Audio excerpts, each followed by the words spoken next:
Ever wondered how to navigate the intricate web of compliance processes while maintaining top-tier security for your notarial records? The solution is closer than you think.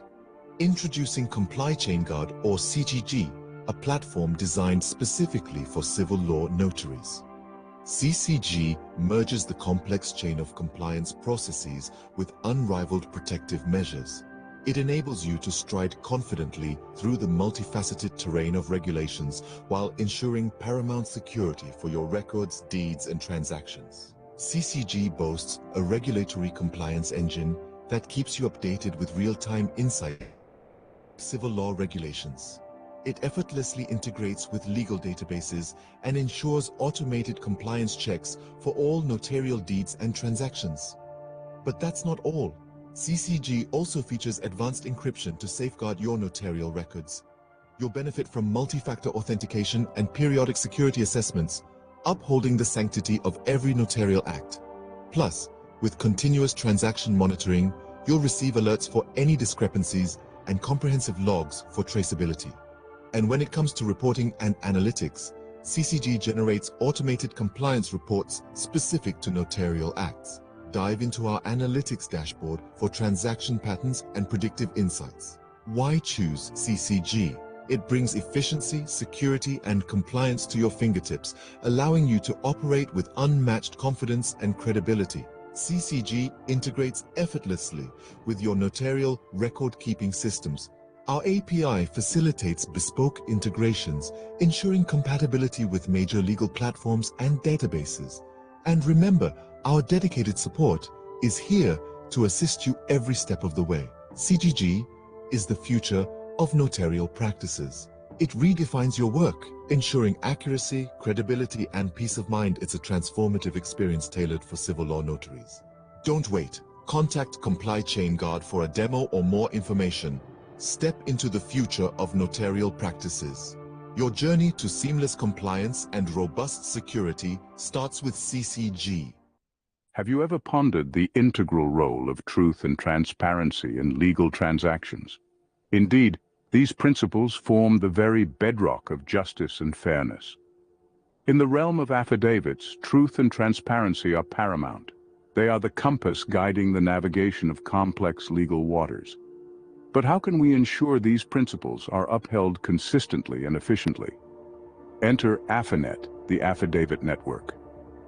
Affinet is a groundbreaking platform designed with sovereigns, legal professionals, and businesses in mind. It is a one-stop solution for creating, verifying, and recording truth affidavits. This ensures a seamless and trustworthy experience for all parties involved. Why choose Affinet? Integrity, efficiency, security, and expertise. Our platform is built on the principle of truth, fostering transparency in each transaction. Record your affidavits with ease and access them anytime, anywhere. With state-of-the-art encryption, your documents remain confidential and secure. Plus, our team of legal professionals is always on hand to assist and guide you. Let's delve deeper into the features of Affinet. Draft your affidavits online using our user-friendly interface. Ensure the authenticity of your documents with our robust verification system. Record your affidavits in county records or publish them as required, thanks to our seamless integration with the public record. Track the status of your affidavits and receive notifications on any challenges or updates with our case management feature. Affinet is also compliant with RSIA, the Arbitration Registry Investment System Artificial Intelligence. This ensures we uphold the highest standards in the creation and verification of truth affidavits. What exactly is a truth affidavit? It's a formal written statement made under oath, asserting the veracity of specific facts. All affidavits are inherently considered to be truth affidavits, as they are the primary means for a sovereign to communicate with another sovereign or government entity. Affidavits play a crucial role in common law. They present only facts that the author can prove and are primarily used in commercial transactions and disputes. When recorded in county records, they become part of public policy and establish the facts of a case. If unchallenged for 30 days post-recording, they become the law of the case. It's essential to remember that public policy is established for public officials, not sovereigns. Sovereigns operate in the private domain, while the government operates publicly. Affinet simplifies the process of using affidavits in corporate courts. Record the affidavit in the county record, obtain 3 certified copies from the county clerk, and submit 1 copy to the court records. Present 1 copy to the plaintiff and another to the judge during court proceedings. As the author of the affidavit, you become the creditor or secured party in the case, and the case cannot proceed until your affidavit is challenged. A truth affidavit must be truthful and complete. It should clearly identify the author as a sovereign private person, living sole, creditor, claimant, and secured party. The affidavit should only state facts that are irrefutable. In conclusion, Affinet is your trusted partner in truthful transactions. For your next affidavit, give Affinet a try. Experience the difference of a platform built on the principles of truth and transparency. Affinet, your partner in integrity. Understanding Special Needs Trusts, a comprehensive guide. Special Needs Trusts, SNTs, are essential tools for ensuring the financial security and well-being of individuals with disabilities without jeopardizing their eligibility for government benefits. This article delves into the intricacies of special needs trusts, offering a detailed exploration of their purpose, types, administration, and the responsibilities of trustees. Introduction to Special Needs Trusts. Special needs trusts are designed to provide financial support to individuals with disabilities, ensuring they can access additional resources without losing eligibility for needs-based government benefits. These trusts are distinct from other types of trusts due to their specific focus on preserving benefit eligibility. Purpose and functionality. The primary goal of a special needs trust is to supplement, not replace, government benefits. Assets held within the trust are not counted towards eligibility limits for needs-based programs. This setup allows beneficiaries to enjoy a higher quality of life while still receiving essential government support. Types of special needs trusts. There are 2 main categories of special needs trusts. Self-settled special needs trusts. Funded with the beneficiary's own assets, these trusts include a Medicaid payback provision, requiring reimbursement to Medicaid upon the beneficiary's death. Third-party special needs trusts. Established and funded by someone other than the beneficiary, these trusts do not require a Medicaid payback, allowing remaining assets to pass to other beneficiaries upon the primary beneficiary's death. Key roles in a special needs trust. Understanding the roles of the grantor, trustee, and beneficiary is crucial for the effective administration of a special needs trust. Grantor, the individual who establishes and funds the trust. Trustee, the person or entity responsible for managing the trust, making distributions, and ensuring compliance with both trust and government benefit regulations. Beneficiary, individual with disabilities for whom the trust is established, intended to benefit from the trust's assets without affecting their eligibility for government benefits. Trustee responsibilities and duties. Trustees play a pivotal role in the administration of special needs trusts, tasked with a range of responsibilities from making prudent investment decisions to ensuring compliance with benefit program rules. Investment and financial management. Trustees must invest trust assets prudently, avoiding risky investments and seeking competent financial advice to ensure the trust's assets are preserved and grown responsibly. Distribution management. Trustees must carefully manage distributions to avoid jeopardizing the beneficiary's eligibility for government benefits. This involves understanding the specific rules of each benefit program and making distributions that complement rather than replace government support. Record keeping and reporting.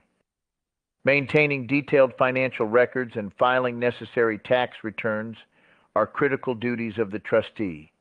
These records must be readily available to demonstrate compliance with trust and government benefit program requirements. Making distributions from special needs trusts. Distributions from special needs trusts must be made with careful consideration of their impact on government benefits. Trustees must navigate complex rules to ensure that distributions improve the beneficiary's quality of life without disqualifying them from essential benefits. Permissible distributions. Trustees can make distributions for a wide range of expenses that enhance the beneficiary's quality of life, including education, health care, not covered by benefits, personal care, and recreational activities.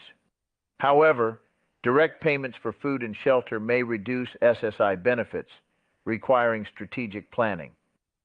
Prohibited distributions. Trustees must avoid distributions that could be construed as providing basic support or replacing government benefits. This includes direct cash payments to the beneficiary, which could be counted as income and affect benefit eligibility. Conclusion.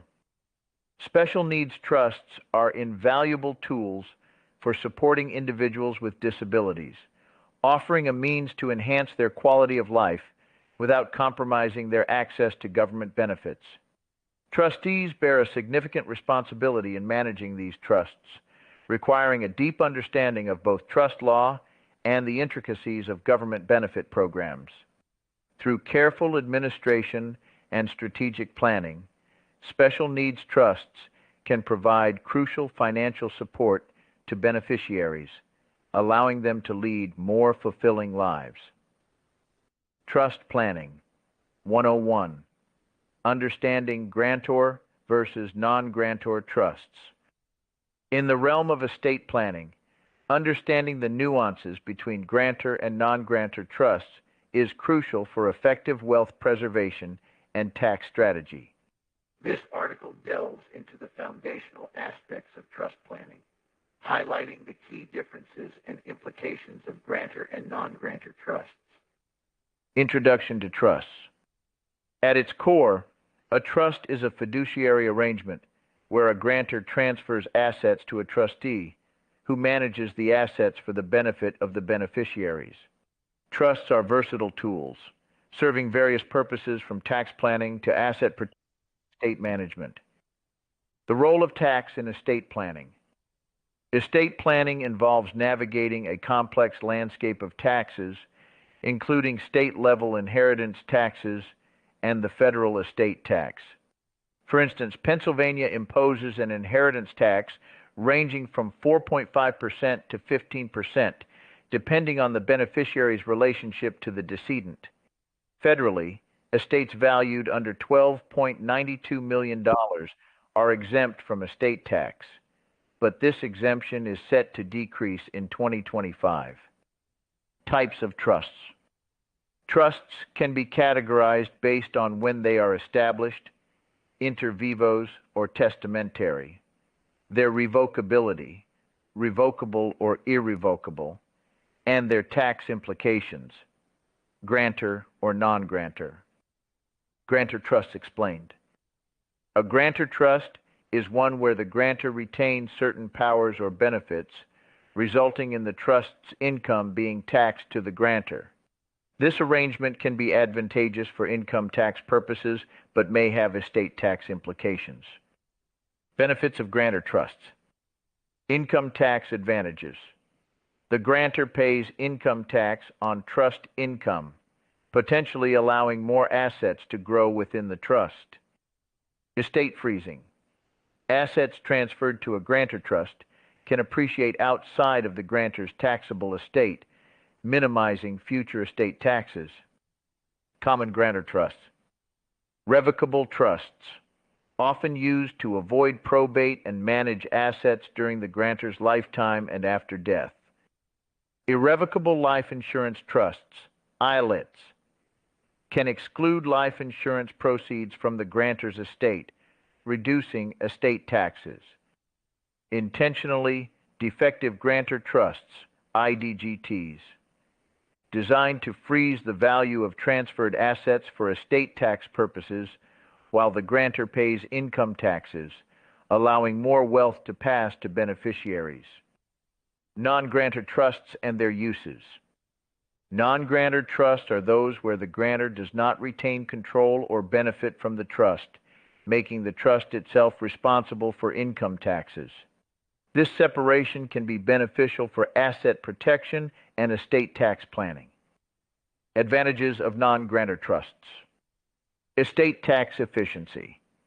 Assets in a non-grantor trust are not included in the grantor's estate, potentially reducing estate taxes.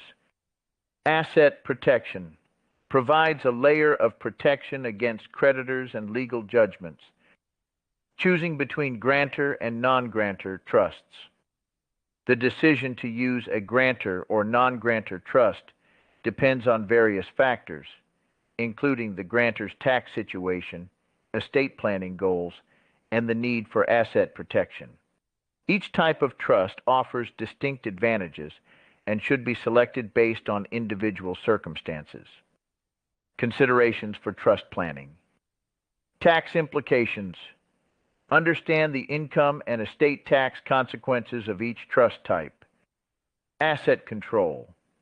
Consider how much control the grantor wishes to retain over the trust assets. Estate planning objectives.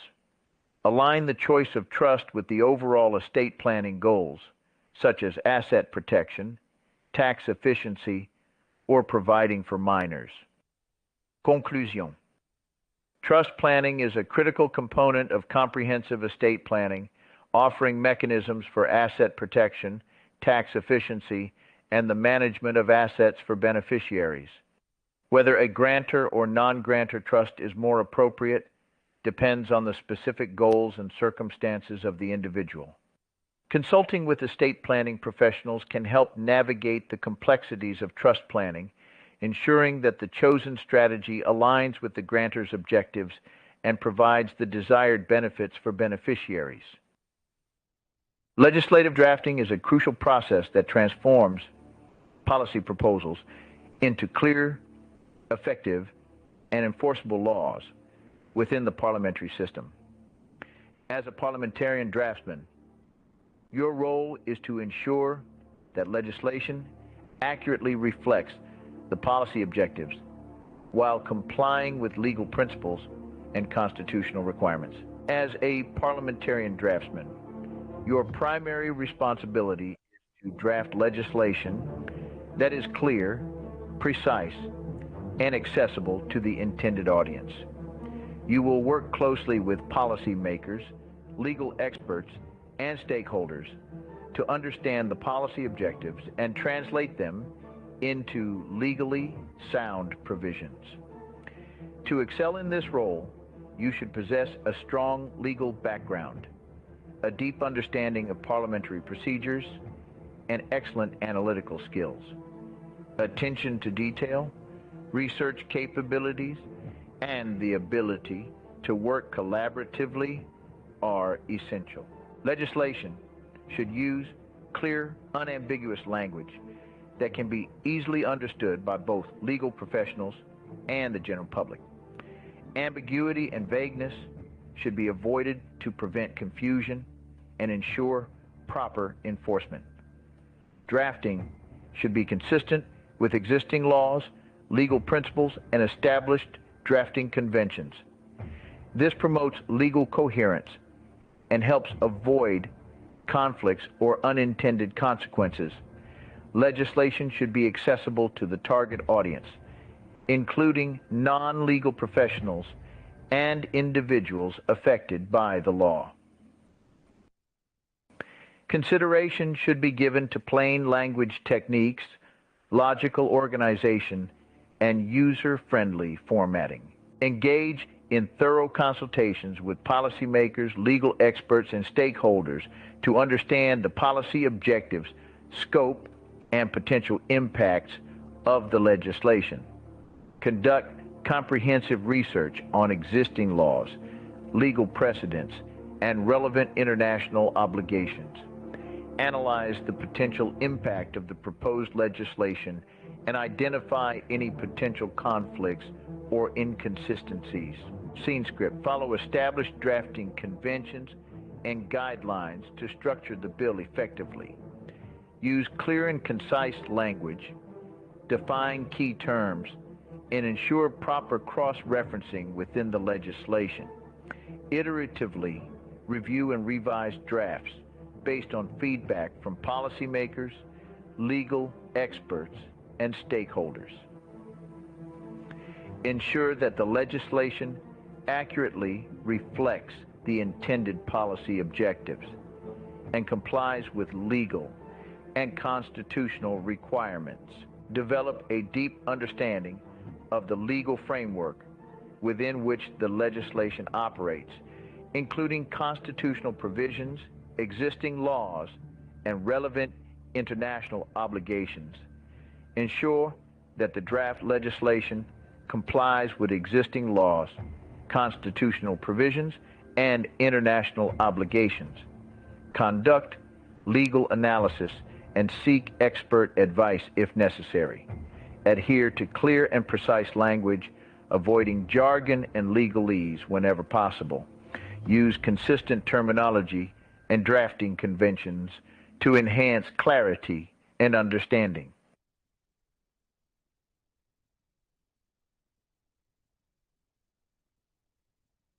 Have you ever wondered who crafts the intricate text of the laws that govern our society? The unsung heroes behind the scenes, the architects of our legal framework, are the parliamentary draftsmen. The role of a parliamentary draftsman, or drafter, is not as well known as that of a lawyer or a judge, yet it is they who lay the foundation for the work of these other legal professionals. They are the ones who translate the policies and ideas of lawmakers into precise and enforceable language, shaping the rights, duties, and obligations that underpin our society. So, how does a parliamentary draftsman go about drafting legislation? It is a meticulous process involving several key steps. First, the drafter needs to understand the policy intention. They work closely with the policymakers, delving into the details of what the proposed law aims to achieve. Next, the drafter embarks on the drafting process. They must ensure that the proposed legislation is legally sound, clear, and enforceable. This involves a deep understanding of legal principles, language precision, and a keen attention to detail. Collaboration and consultation with stakeholders form the third step of the process. Drafters must take into account the views of relevant parties to ensure that the legislation is fair and balanced. Finally, the drafter reviews and revises the draft legislation. They scrutinize every word, every phrase, ensuring that the law is coherent, unambiguous, and ready to withstand legal scrutiny. As we've seen, the role of a parliamentary draftsman is complex and multifaceted. They are not just legal experts, but also skilled communicators, collaborators, and analysts. To recap, we've explored how the parliamentary draftsman plays a crucial role in the legislative process, translating policy intentions into legally enforceable language. We've delved into the meticulous process of drafting legislation, from understanding the policy intention to collaboration and consultation, and finally, the review and revision of the draft legislation. We've also highlighted the skills and qualifications necessary for this demanding role and the challenges faced by these professionals. In this complex web of lawmaking, the parliamentary draftsman serves as the linchpin, ensuring that laws are clear, coherent, and effective. They are the architects of the legal landscape, shaping the very framework of our society.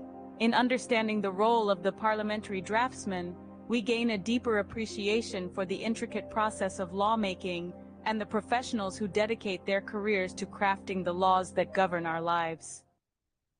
Understanding syntactical trust training and insurance documentation. Summary. The video presentation discusses tactical trust training and the role of automated underwriting software in securitization audits. The focus is on the DTCC Replacement Implementation Guide linked to Accord Life and Annuity Standards, revealing its correlation with global insurance standards. Various insurance forms and their functions are explained, including property loss notices, liability notices, and certificates of insurance. The video also touches on specialized forms for different types of insurance and the use of forms in arbitration processes. The presentation emphasizes upcoming in-depth training on syntactical trust banking and M3 conveyances. Highlights. First, The video introduces tactical trust training and the use of automated underwriting software for securitization audits. Second, the DTCC Replacement Implementation Guide is tied to global insurance standards and correlates with Accord Life and annuity standards. Third, various insurance forms such as property loss notices and liability notices are discussed, along with their roles. Fourth, specific forms for different types of insurance like trucking and commercial property insurance are highlighted. Fifth, forms play a crucial role in arbitration processes, populating based on requests and activities. Sixth, the presentation mentions specialized forms like those for professional liability, money transmittal bonds, and key man insurance. Seventh, Forms 831 and 833 are emphasized for reporting claims involving lawyers and other professionals.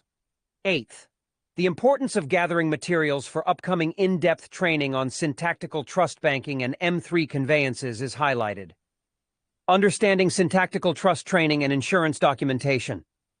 In the realm of financial operations, syntactical trust training plays a vital role in ensuring compliance and effective implementation of automated underwriting software. This comprehensive guide sheds light on the intricate world of insurance documentation, aiming to equip compliance officers and insurance professionals with the knowledge necessary for accurate and informed decision-making. From the correlation between global insurance standards and automated underwriting to the utilization of specific forms in various insurance scenarios, this article dives deep into the core of syntactical trust training. The role of automated underwriting software in securitization audits. Automated underwriting software is a key player in the world of securitization audits. These audits are essential for evaluating the compliance and security aspects of financial transactions. By utilizing automated underwriting software, organizations can streamline the auditing process and ensure accurate assessments of various financial instruments. Understanding the DTCC Replacement Implementation Guide. At the heart of insurance operations lies the DTCC, Depository Trust and Clearing Corporation, Replacement Implementation Guide.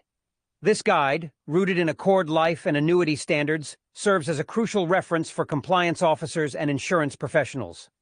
It establishes a direct link between the DTCC and the core, which deals with global insurance standards. This connection is particularly relevant for those involved in commercial insurances, such as tractor-trailer insurance, where certificates of insurance originate from the core. Decoding the Accord Form Index. The Accord Form Index is a treasure trove of forms used in the insurance industry. From property loss notices to liability notices, this index encompasses a wide array of forms that cater to diverse insurance scenarios. For instance, individuals making claims on insurances will encounter forms such as Notice of Occurrence and Claim, Property Loss Notices, and more. Property Loss Notices. Notice of Occurrence and Claim. Intermodal Interchange Certificate of Insurance.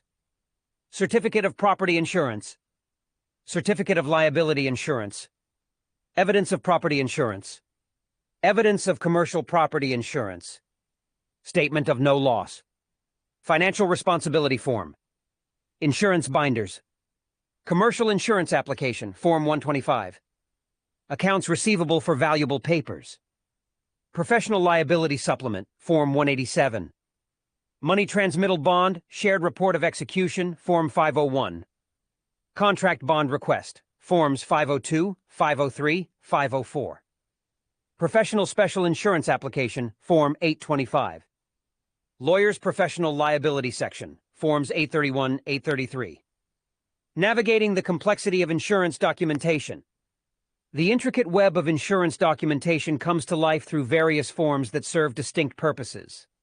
From professional liability supplements to notices of incident or claim, these forms cater to professionals, specialists, and various insurance scenarios. For instance, Form 831 and 833 for lawyers and other professionals. Form 825, Professional Special Insurance Application. Form 501, Shared Report of Execution for Money Transmittal Bond. Forms 502, 503, 504, Contract Bond Requests. Property Loss Notices and Notice of Occurrence and Claim, the Reinsurance Connection. Applying Syntactical Trust Training in Practical Scenarios. As professionals navigate the world of insurance, syntactical trust training becomes crucial for accurate implementation. From understanding specific forms to using them effectively in various arbitration scenarios, this training ensures compliance and informed decision-making. For instance, Schedule C on Admiralty claim and notice of fault demand for payment. Cross-referencing forms for effective reinsurance. Embracing the future of insurance operations. As the industry evolves, syntactical trust training remains an essential cornerstone of insurance operations. This guide serves as a roadmap for compliance officers, insurance professionals, and all stakeholders involved in the intricate world of insurance documentation. By grasping the nuances of syntactical trust training, professionals can navigate the complexities of the insurance landscape with confidence, ensuring compliance and effective decision-making. In conclusion, syntactical trust training and a deep understanding of insurance documentation pave the way for efficient operations and informed choices in the insurance industry. This guide serves as a comprehensive resource for those seeking clarity and proficiency in navigating the intricacies of insurance forms and procedures. As professionals continue to engage with the evolving landscape of insurance, syntactical trust training remains a valuable asset that empowers them to make impactful decisions and contribute to the industry's growth. Legislative drafting is a crucial process that transforms policy proposals into clear, effective, and enforceable laws within the parliamentary system. As a parliamentarian draftsman, your role is to ensure that legislation accurately reflects the policy objectives while complying with legal principles and constitutional requirements. As a parliamentarian draftsman, your primary responsibility is to draft legislation that is clear, precise, and accessible to the intended audience. You will work closely with policymakers, legal experts, and stakeholders to understand the policy objectives and translate them into legally sound provisions. To excel in this role, you should possess a strong legal background, a deep understanding of parliamentary procedures, and excellent analytical skills. Attention to detail, research capabilities, and the ability to work collaboratively are essential. Legislation should use clear, unambiguous language that can be easily understood by both legal professionals and the general public. Ambiguity and vagueness should be avoided to prevent confusion and ensure proper enforcement. Drafting should be consistent with existing laws, legal principles, and established drafting conventions. This promotes legal coherence and helps avoid conflicts or unintended consequences. Legislation should be accessible to the target audience, including non-legal professionals and individuals affected by the law. Consideration should be given to plain language techniques, logical organization, and user-friendly formatting. Engage in thorough consultations with policymakers, legal experts, and stakeholders to understand the policy objectives, scope, and potential impacts of the legislation. Conduct comprehensive research on existing laws, legal precedents, and relevant international obligations. Analyze the potential impact of the proposed legislation and identify any potential conflicts or inconsistencies. Scene script. Follow established drafting conventions and guidelines to structure the bill effectively. Use clear and concise language, define key terms, and ensure proper cross-referencing within the legislation. Iteratively review and revise drafts based on feedback from policymakers, legal experts, and stakeholders. Ensure that the legislation accurately reflects the intended policy objectives and complies with legal and constitutional requirements.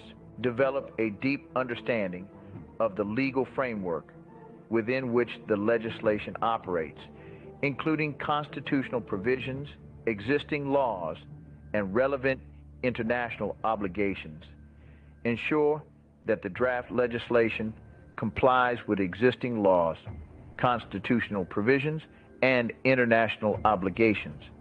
Conduct legal analysis and seek expert advice if necessary. Adhere to clear and precise language, avoiding jargon and legalese whenever possible. Use consistent terminology and drafting conventions to enhance clarity and understanding.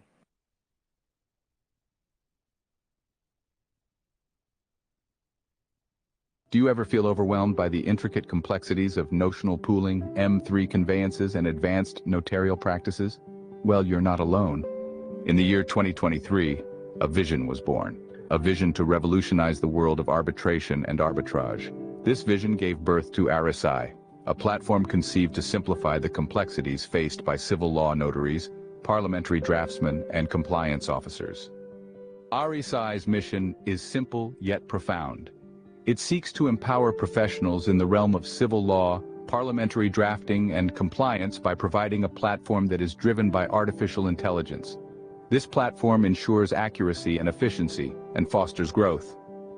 RSI is dedicated to bridging the gap between traditional practices and modern technology.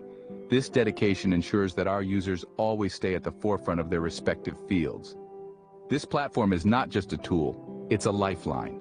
A lifeline that can transform your professional journey by simplifying the most complex procedures and practices. RSI is not just a product, it's a movement that is determined to bring about a revolution in the world of arbitration and arbitrage. And now it's time for you to be a part of this revolution. Join RSI's platform today.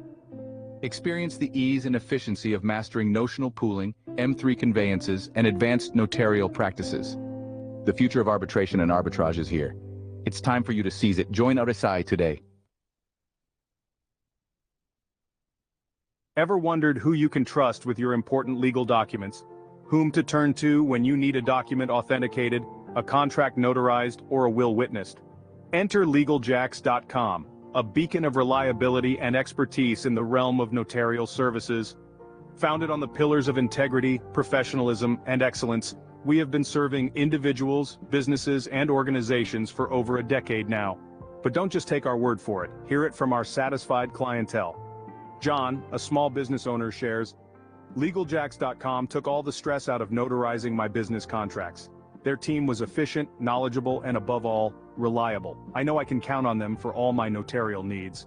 Or consider the words of Maria, a mother of two, who says, "When it came to witnessing my will, I knew I needed someone I could trust." LegalJax.com was just that. Their team handled everything with utmost professionalism and care.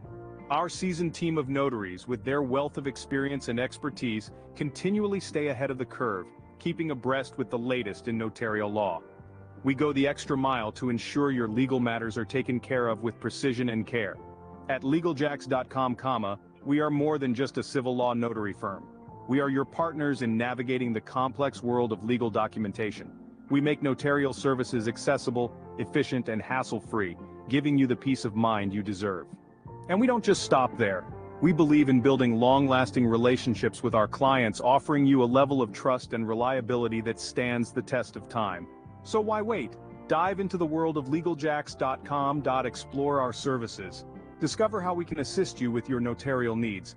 Remember, at LegalJax.com, your legal matters are our top priority. What comes to mind when you think about wealth and income? Is it the flashy cars and opulence of the rich, or perhaps the struggle of the poor? Well, buckle up as we delve into the world of income brackets and how people perceive them. Imagine someone earning $32,000 or less a year. According to popular belief, this person falls into the poor or near poor category. In reality, this person is broke. They are living paycheck to paycheck, barely making ends meet. Now picture someone who makes between $32,000 and $53,000 a year. People perceive them as part of the lower to middle class. However, their financial situation is quite dire. They are very poor, struggling to afford basic necessities, and often living in debt. Then, there's the individual who earns between $53,000 and $106,000 annually. Society labels them as middle class. But do you know what's interesting? They are essentially in the upper poor class, burdened by financial obligations and constantly striving to maintain their standard of living. What about those who make between $106,000 to $373,000? They are seen as the upper class. Yet, they are merely surviving, managing to keep their head above water, while dealing with the increasing costs of a comfortable lifestyle. Finally, consider those who earn upwards of $373,000. They are deemed rich by societal standards. Yet, in reality, they fall into what many would consider the middle class. They can afford a comfortable lifestyle, but they are not immune to financial stress and the pressure to maintain their wealth. So what's the takeaway from all of this? Income perception is a complex issue, often skewed by societal norms and personal biases. What one person considers wealthy might be another person's definition of poverty. Perceptions of wealth and income are not always aligned with reality. The poor are not just those earning less than $32,000, and the rich aren't just those earning more than $373,000. These labels, poor, middle class, rich, they're just that, labels. And they often obscure the realities of financial struggle and insecurity that span across all income brackets. Remember, wealth and income do not always equate to financial stability or happiness. It's a much more complex picture than what meets the eye, and it's high time we started acknowledging it. So, the next time you think about wealth and income, remember this: perception is not always reality.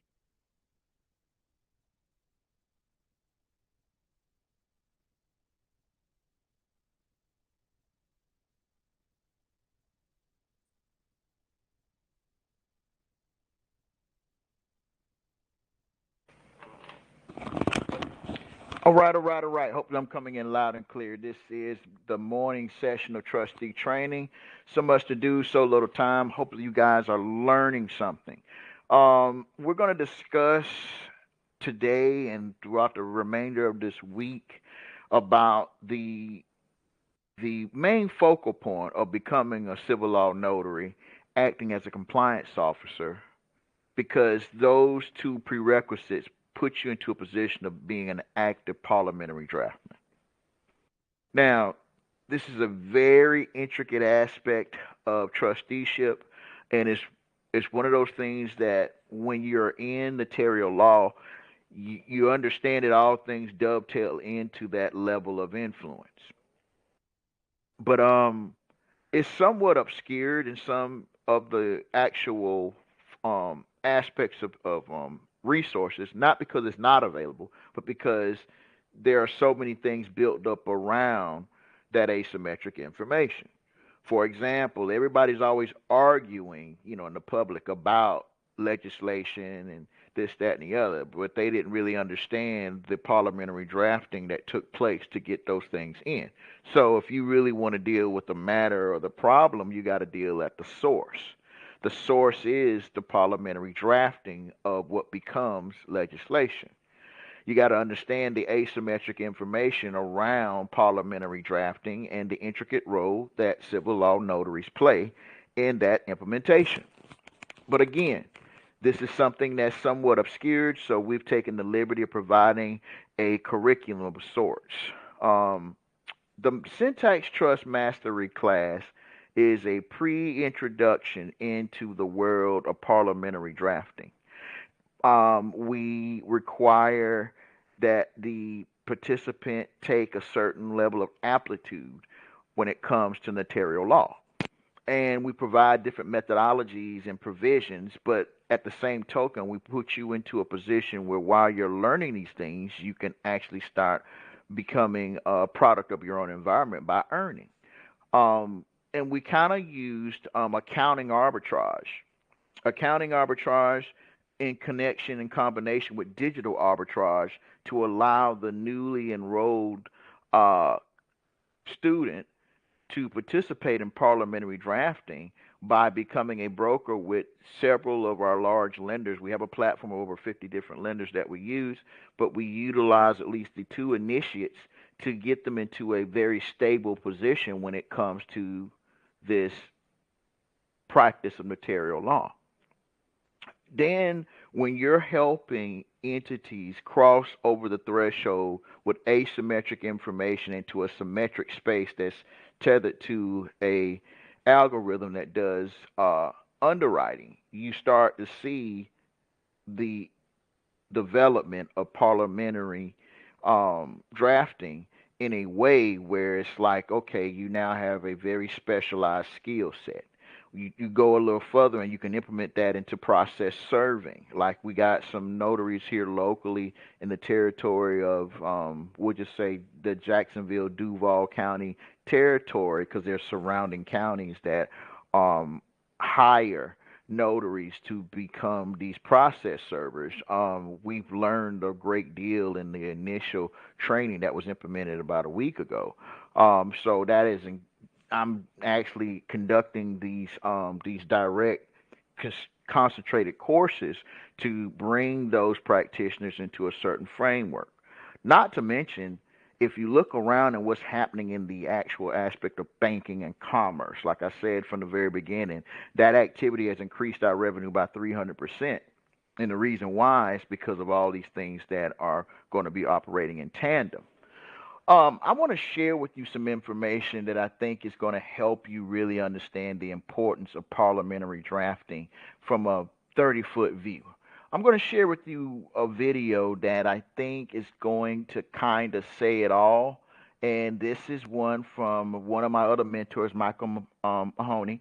And just watch this, because if you listen long enough, you definitely will learn something. Check this out. I can get it loaded up here. See if I can get it loaded up. Yeah, I gotta go here and find the content. Let's see. He's gonna be in there. Not there, but here. There we go. He's gonna be in here. All right, so we want to go into not this one. They're not ready for that one yet, but let's go. Let's go. Here we go. Check this out. All I'm offering is the truth, nothing more, nothing less. So let me change this. Let me change the audio here. So here we go.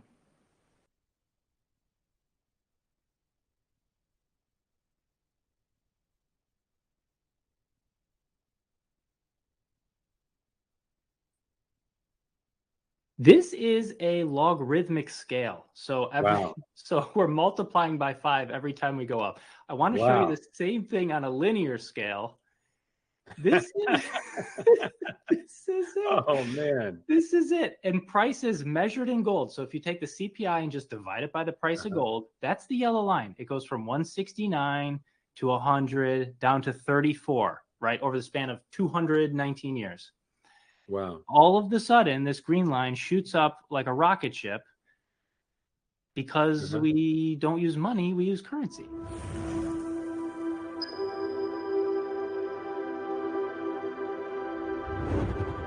Hi, everyone, and welcome to this video. I've got Alan Hibbard with me once again. Alan, how are you doing? I'm great, Mike. Thanks. How are you? Great. So you've got some information that you're going to present to me, and I sort of know that it's about inflation, but it's something I haven't seen before. So I'm going to be reacting to most of it like on the spur of the moment. So what have you got? Yeah, it is about inflation, and I wanted to use the world's most famous restaurant chain as an example, McDonald's. Okay. This is an old menu back when hamburgers were 15 cents and cheeseburgers were 19 cents. Yes, you know, I used to, when I first started going to McDonald's, for a nickel, you could get a hamburger and fries. And by the way, in our prep, you said, you know, it's about inflation, about prices going up. No, it's about the currency going down. Yes, exactly. And I was definitely going to mention that, but yes, thank you. So anyways, McDonald's has been in the news lately because of outrageous prices.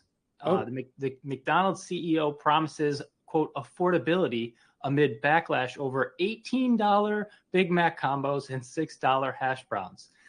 So there's a Big Mac combo that was $18 at one particular franchise. Yeah. Now, again, that's the combo. It's not just the sandwich. So maybe the sandwich was $9, $10. I'm not sure. Okay. Go back to that menu for just 1 second. So if we take 2 of those hamburgers and take, you know, the bun off of one of them, insert the patty. Now you've got the Big Mac, a double patty, and the French fries. And then we need to add a Coke to it, 10 cents. So you have 30 cents for the hamburger and 50 cents.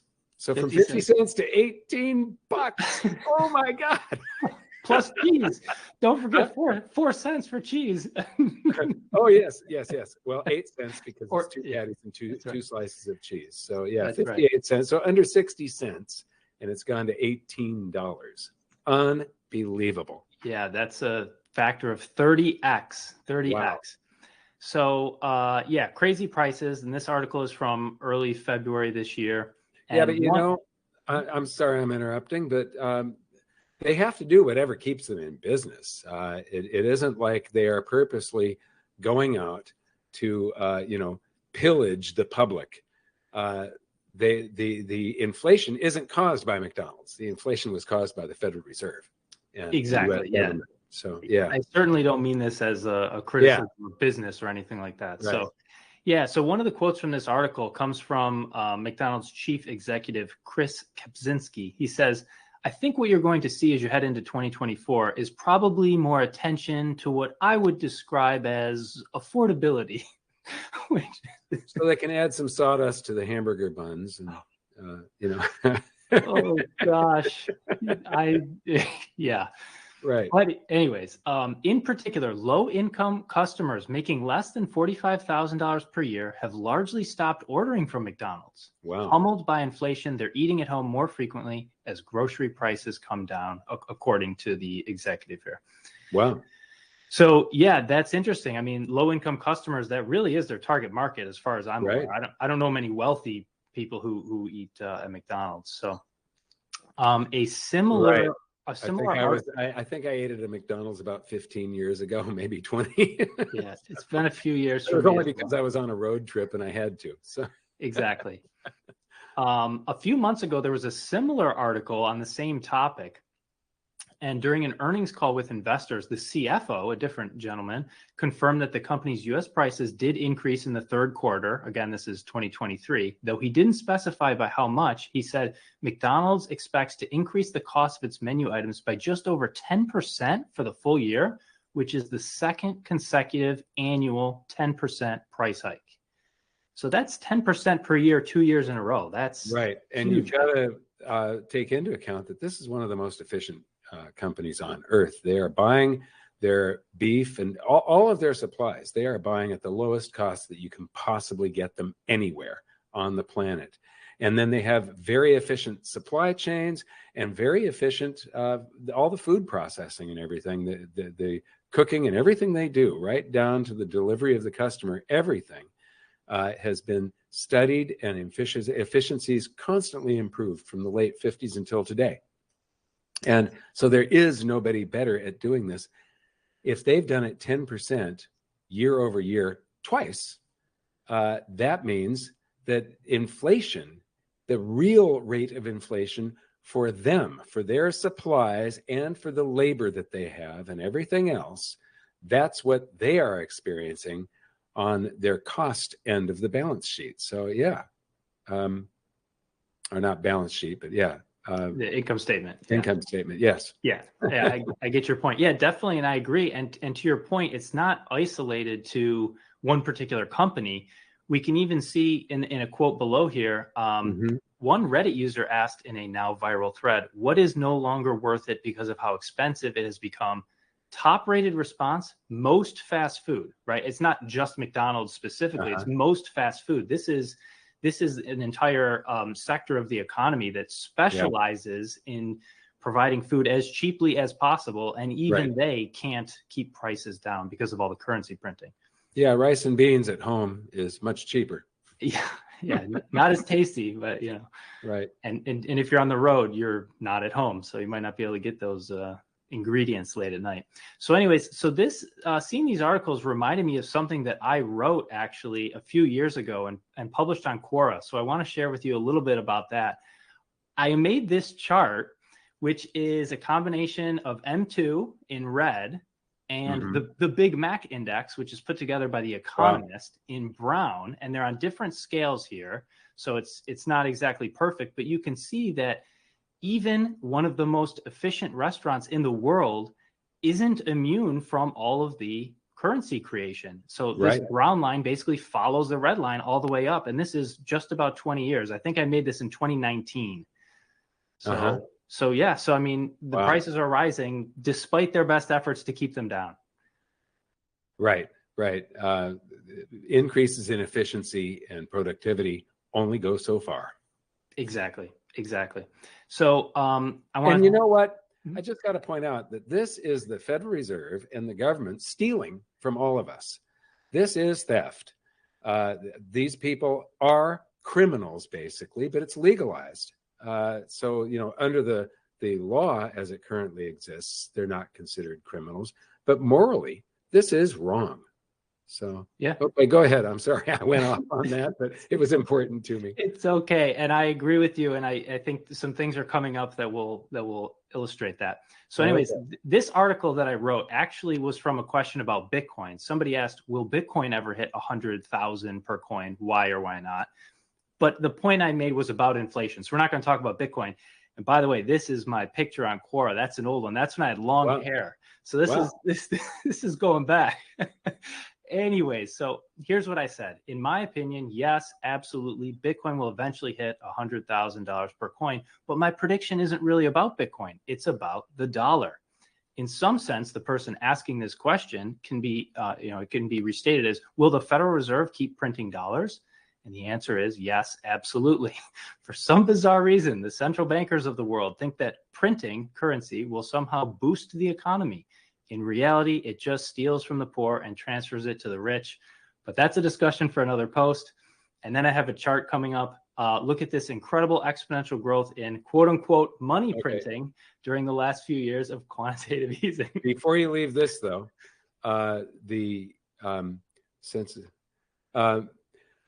I have changed printing because everybody says printing, but printing has costs to it. There's paper, there's ink, there's trucking and everything else, and they don't do that anymore. They type it into existence. It has virtually the total cost, the effort behind, I can't remember who it was that Dan pointed out that somebody had said that the difference between, maybe it was in one of the comment section comments under a video, that the difference between 1 and 1 trillion is 12 zeros. Yes, I remember 12 keystrokes. 12 keystrokes.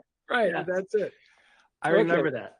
And that's part of the reason I put printing in quotes. And I also put money in quotes, because even back in 2019, I knew the difference between money and currency. So yes, right. So anyway, you remember what people do is they normalize the dollar.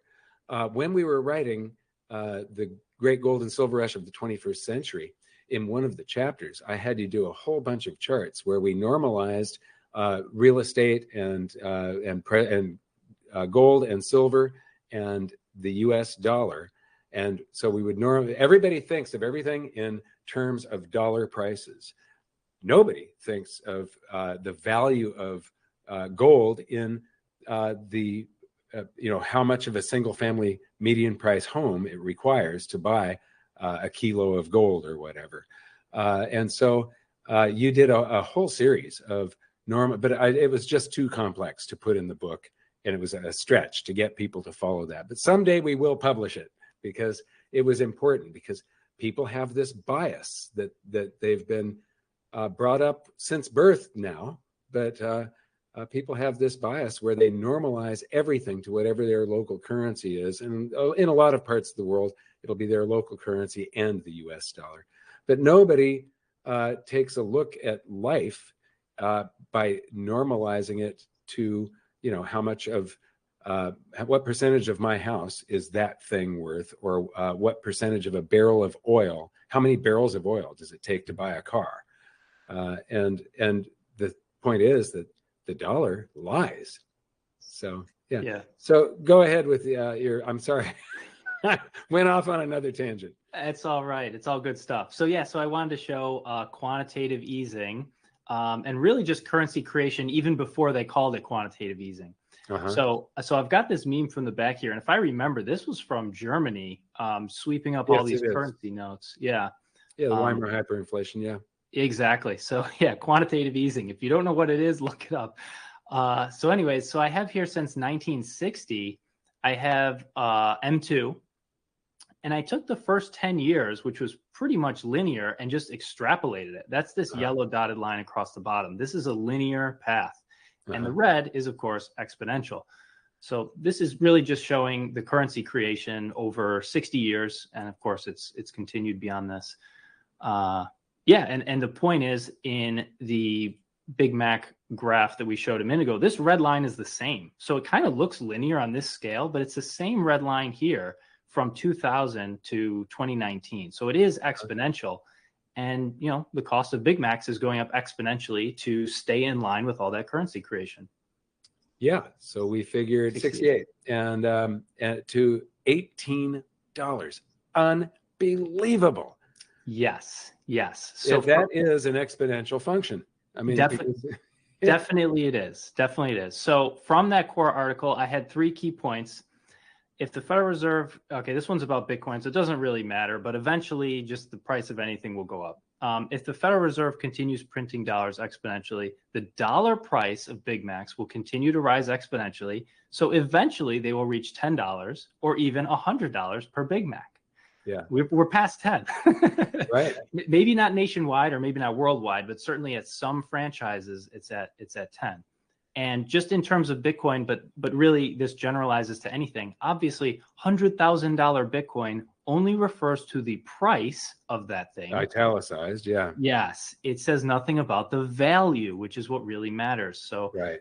Again, we hammer this point home all the time, but if everything all of a sudden costs $100,000, that you can think of it as a ratio of 1 to 1. Yeah. It's not so much that, you have a lot of dollars necessarily. So some interesting comments came out of this. So below my article, there were so many comments, like 60 something comments. Hi, I just wanted to take a moment and thank you for subscribing and mention that if you'd like to help our channel, please consider my company, goldsilver.com, the next time you buy precious metals. We're one of the most trusted names in the industry. Our prices are sharp, delivery is fast, and we have an insiders program where you find out exactly what I'm doing with my own investments. Thanks for making goldsilver.com your dealer. And now back to the video. So many comments, like 60 something comments. And so I just want to go through these quickly and get your comments on these comments. So following your logic, my logic, the price of Bitcoin may rise exponentially, but also it may end up buying the same amount of Big Macs it buys today. Sure, of course that's possible. I mean, I don't think that's going to be the case. I expect Bitcoin to rise more quickly than Big Macs, but sure, if they rise in tandem, then it would buy the same amount.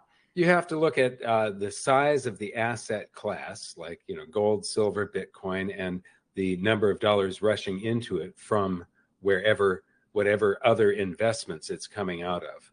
But yeah, absolutely, it should go up Bitcoin should purchase a whole lot more Big Macs, but it should purchase many, many times more currency. Yes, exactly. Yeah. This is a good answer. Thanks. I like this one. A Big Mac will never cost $100. Give me a break.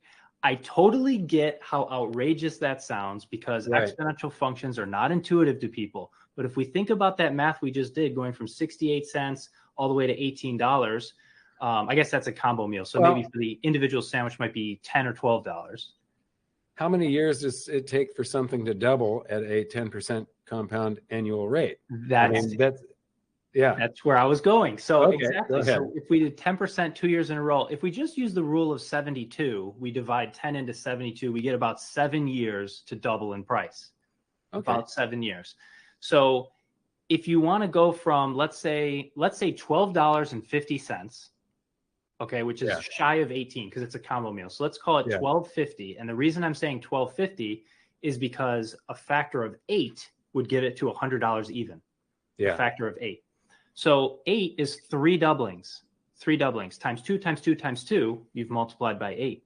So in order to get 3 doublings at 7 years per doubling, that's 21 years. So in 21 years, we could very realistically have $100 Big Macs. Yeah, if nothing really big happens between now and then that causes them to panic and print currency like crazy, type currency like crazy. Sorry. Right, that's right. So yeah, so we could see $100 Big Macs in 21 years. I mean, I'm only 35, so I'd be 56. And I'll be saying, you know, when I was a kid, I remember when you could get a Big Mac for $1 or whatever, and everyone would be spending $100, and they'll think I'm a crazy old man. So anyways, I do think that's very likely and reasonable, even though it sounds absurd. So anyways, we have another quote here, or a comment here, which is very interesting. Why hasn't the price of gold hit 100,000 per ounce then? Which is, it's an interesting thought experiment. And I think you sort of answered that question. It depends on the size of the asset class and so forth. It does. But when it comes to like the official price of gold, you know, countries all over hold gold as an asset. Not every country, but a lot of them hold gold in their central banks. And on the Federal Reserve's balance sheet, if you look at their, I can't remember, it's the H.4.1 or H.1.4 release, I can't remember. But gold is on there, and the gold at the Federal Reserve is pledged against the currency notes in circulation. So cash in circulation. But right now it's at the official price of $44.2222. 2222. Yes, there's 4 2s back there. It is backing the dollar to, I believe, 0.4 cents per dollar. There's that much gold there. And if there was a crisis and for some reason they had to make the dollars convertible, I believe that today it's somewhere around $9,300 an ounce. Something like that. It was 92 last time I looked, and it's constantly rising because the currency in circulation that's one thing that doesn't seem to be going up and down and up and down like right now. M2 has been contracting, now it's expanding again. So it isn't something that can easily just type in. There's actually some work involved. Exactly. So, So So roughly a fair ratio right now is roughly $10,000 per ounce. Roughly, obviously the price hasn't caught up. But again, one more keystroke, one more zero on the currency printer, and it goes up by a factor of 10. Asset prices would also go up by a factor of 10, and then all of a sudden gold goes from 10,000 to 100,000. Exactly. You know, so yeah. And you know, it really does take. There's going to come a day, and I don't know when it is. But it takes a loss of confidence in the currency. It takes a little bit of fear to enter the market. It might be with our next great crisis, which I do believe is lying in wait somewhere just around the corner. And I call it Bernanke-geddon, because it is all Benjamin Bernanke's fault. Yellen and Powell are just, you know, using his playbook, but he changed the rules of the game completely with Bernankenomics. So. Yeah. Definitely. Okay, let's go on back to the presentation. Okay. All right, we're almost done. Last comment here. Good post. This is kind of a TLDR. Like if you just want the highlight, this is it. Central banks cause dollars to be printed in the U.S. It is the Federal Reserve. Supply and demand. More dollars chasing the same product equals price escalation. So yeah, basic ratio. I mean, this is a nice succinct way to put it. So purchasing power of the currency declining. Yeah, a lot of people, when they think of supply and demand, they think of the supply of the goods you're talking about and the demand of the goods you're talking about. And they just think that dollars are somehow this fixed thing that just doesn't change. But the dollar also has a supply and it also has a demand based on people's willingness to borrow and so forth. And that was the great thing about gold, was a fairly fixed supply, because the stock to flow ratio is what's important. People say, well, what about, if we discover an asteroid made of gold and we start doing asteroid mining? Fine, you invest the trillions upon trillions of dollars that it's going to take to put all that infrastructure in there, and then see what the price of gold is by the time you get it back to Earth from an asteroid.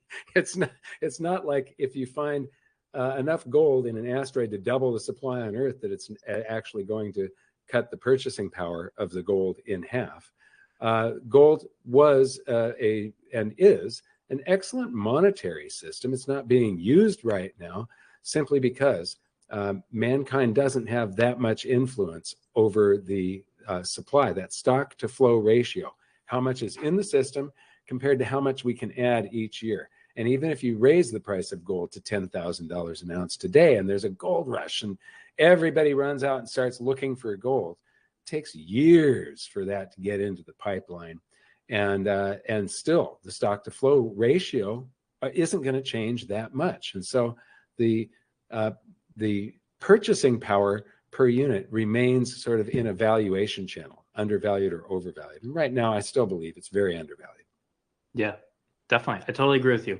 Well, speaking of gold as a monetary system, I want to zoom out and look at basically the prices of the average thing in society, not Big Macs in particular, but just the average level of consumer prices since the year 1800.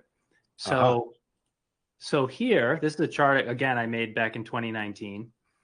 This is the CPI in the green line, indexed to 100 in 1914, and it's over 200 years of data. And the one thing, and then the yellow line is gold. And the one thing that people don't realize is that the CPI fell pretty consistently on average until the creation of the Federal Reserve. This is something people don't realize. The CPI fell. So on average, goods would get cheaper. Hamburgers would get cheaper. Coffee would get cheaper. Beer, horses, saddles, whatever you have. Everything. Single family median price home. Yeah. Homes, exactly. Everything tends to get cheaper on average because people find ways to produce it more cheaply. And that's productivity and efficiency increases, and new technologies that we keep on discovering. Yeah, exactly. And, during that period in the late 1800s, we had quite a bit of currency creation. Oh, that area where it sticks above the gold, that green line there, that's the Civil War and the greenback that Lincoln printed. I will bet. Yes, it is. Right. And, during that period, there was an expansion of the currency supply. We had a free banking era when just about anybody could, if you ran a general store, you could make your own currency because it was all IOUs. But velocity fell to compensate. And it was basically where we're seeing just the efficiency of mankind getting better at everything that we do. Exactly. And so the other thing to point out is this is a logarithmic scale. So so we're multiplying by 5 every time we go up. I want to show you the same thing on a linear scale. This is this is it. Oh man. This is it. And prices measured in gold. So if you take the CPI and just divide it by the price of gold, that's the yellow line. It goes from 169 to 100 down to 34, right? Over the span of 219 years. Wow. All of the sudden, this green line shoots up like a rocket ship because we don't use money, we use currency. Yes, and that is all theft and enslavement, because This is the M2, right? This is the CPI. Oh, what? Okay, measured in dollars. So it's consumer prices, which M2 would have affected more than currency in circulation or any base currency that is created by the Federal Reserve. So this is also created by the banks. But it's not just theft. So when a bank, you bring a home to the bank and you say, this is worth $1 million, I want to borrow $1 million to buy this home. The bank types that currency into existence that didn't exist. And anybody that wants information on how this is done, just go to ggsr21.com and download chapter 4 for free or watch the videos on it. And thanks, Dan. But it's all free, and you can see all of the processes there. But when they do that, they're typing into existence. It doesn't get its. When we used gold, somebody had to mine. They had to go out and prospect. So a bunch of time and effort was expended.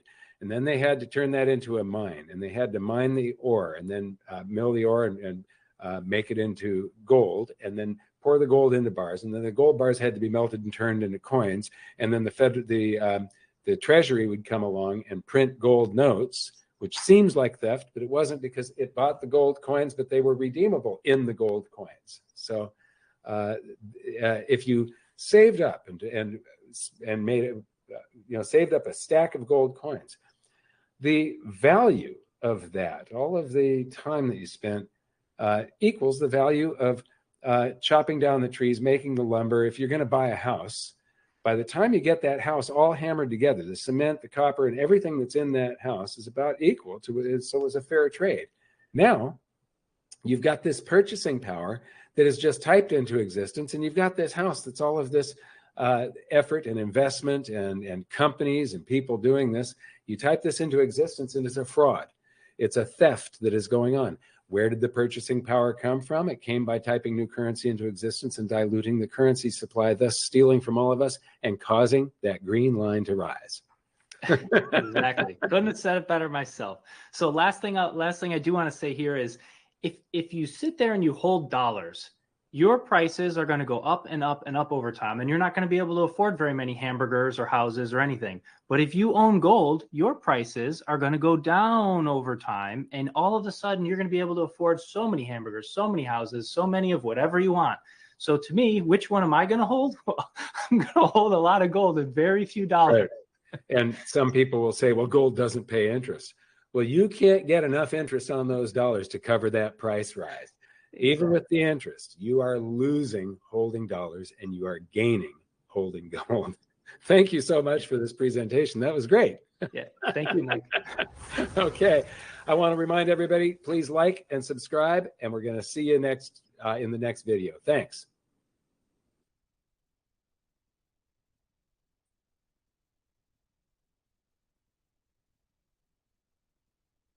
All right, with that being said, hopefully everybody definitely learned something, because watching this again, it definitely brings me to the frame of mind of one of the main topics of discussion that parliamentary draftsmen will be charged with. There's a lot of family offices that are looking for true valuation of precious metals inside of trusts. We've taken the liberty of implementing certain tools inside of our apparatuses to assist with that. Starting today, we also have a GLEIF search for those that can't find it anymore on the DTCC's website. You can actually go directly to Diversity Trust and you'll be able to find that, which I will include the website on our, in this actual link for those of you that will be watching this via a YouTube. It'll be impactful. It'll be invaluable for everyone to really get the gist of exactly what's taking place. The main objective of parliamentary drafting, one of the main ingredients, not all, because, they do influence legislation, is for those of you that are in family offices to have the ability to choose an alternate currency that best serves the integrity of one state.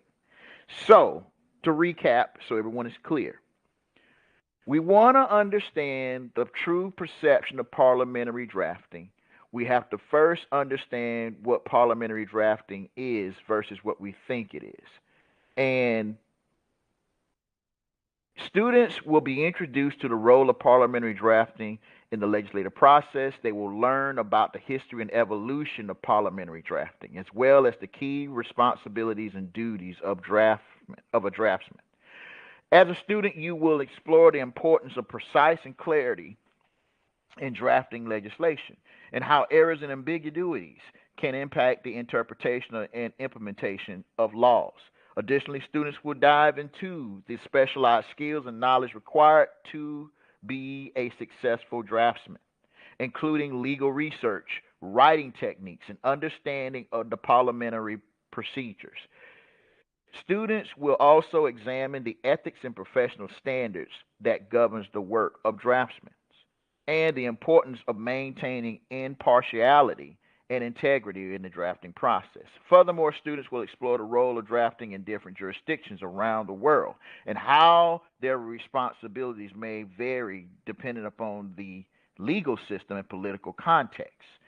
Through case studies and practical examinations and examples, students will gain a deep understanding of the pivotal role of parliamentary draftsmen play in the shaping of the legal framework in the country, of a country. We want to start with the first nation, which will be your family. So my introduction into this is very clear. The AI technology will enhance what you already are learning and give you the ability to be in multiple places at once. Understanding notarial law will open you up to those things that were once symmetrically closed off to you. My job is to provide you all the intel and information possible. If you've enjoyed what you've witnessed and you want to move forward, we will be conducting a specialized class tomorrow at 2 p.m. called M1 to K1. This is a course, a paid course, because we're going to be covering a lot of proprietary processes. Like, for example, we will be actually going over the actual K1 disbursement into a form of M1 assets for application.